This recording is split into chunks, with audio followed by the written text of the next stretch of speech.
बहुत सारे लोग चर्च भी आते हैं लेकिन शराब का धंधा करते हैं। अगर वो पीते नहीं है, मैं एक बार फॉरेन में गया और मैंने देखा आप क्या कर रहे हैं, चर्च जा रहे हैं सुबह शाम, लेकिन उनके घर में बीमारियां प्रॉब्लम, लेकिन उन्होंने एक दुकान खोली है मनियारी की। उस पर सब कुछ मिलता है, बिस्कुट, नमकीन, कोल्ड ड्रिंक।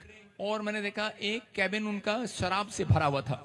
मैंने कहा ये क्या है? कहते हैं हम शराब भी बेचते हैं, हम थोड़ी पीते हैं, हमारे पास लाइसेंस है, हम तो बेचते हैं, हम थोड़ी पीते हैं। मैंने कहा अच्छा मैंने कहा जहर जो है वो हम भी बेचते हैं।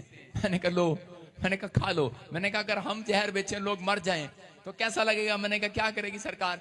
तो कह रहा कि अंदर कर देगी। मैंने कहा वो ऊपर वाला आपके लिए आसमान बंद कर देगा अगर आप ऐसा करते हैं। आप समझ रहे हैं कि नहीं? कुछ लोग सिगरेट रखते हैं, दुकान रखते हैं, लेकिन आप समझ रहे हैं उन लोगों के लिए मैं बात कर रहा हूं कि अगर आपको ऐसा बिजनेस मिल रहा है, आप उसी समय लात मार दो उस बिजनेस को, परमेश्वर आपको कोई डबल अच्छा बिजनेस देगा यीशु मसीह के नाम में।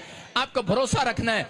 कह रहा है शमूएल ने शाऊल को भरोसा दिलाया, लेकिन शाऊल के मन में कपट था। शाऊल को बार बार विश्वास नहीं था कि परमेश्वर मुझे ज्यादा दे सकता है मेरे ऊपर। कहता उसने कहा अगर, कहता ये भेड़ बकरियां जहां पर तू लड़ाई करने जाए, जिस देश को तू जीतने जाए, तो कह रहा अगर तुझे ये भेड़ बकरियां मिले, लेकिन वो चढ़ाई हुई भेड़ बकरी हैं, वो मूर्तियों की हैं, तो उनको छोड़ देना। कह रहा वो अशुद्ध है, वो ऐसी चीजें अशुद्ध है, और कह रहा उनको छोड़ देना, उस धन को छोड़ देना। लेकिन उसने ऐसा नहीं किया। कहता कि उसने कहा कि नहीं कोई बात नहीं, इनको लेने दो। कह रहा मेरे सैनिकों को लेने दो, मेरी